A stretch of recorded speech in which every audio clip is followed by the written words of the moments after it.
অপহরণ নাটক সাজিয়েও রেহাই পেলেন না ছাত্র শিবির নেতা জিসান। বেরিয়ে আসলো চাঞ্চল্যকর তথ্য। দর্শনের অভিযোগ এড়াতেই আত্মগোপনে ছিলেন জিসান। আর এদিকে সোশ্যাল মিডিয়ায় তাকে নিয়ে শুরু হয় হই হুল্লোড়। শুক্রবার রাত 10টার দিকে লাকসাম থেকে তাকে উদ্ধারের পর জিসান দাবি করেছিলেন তাকে গাড়ি যুগে অপহরণ করা হয়েছিল। তবে কুমিল্লা জেলা পুলিশ জানায় জিসানকে কেউ অপহরণ করেনি, তিনি স্বেচ্ছায় আত্মগোপন করেছিলেন।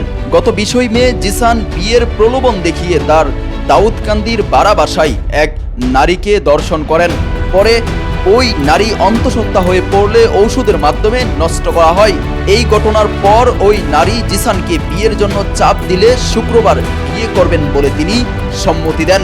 পরে বৃহস্পতিবার জিসান ওই নারীকে বিয়ে না করার তালবাহানায় নিজেই আত্মগোপন করেন।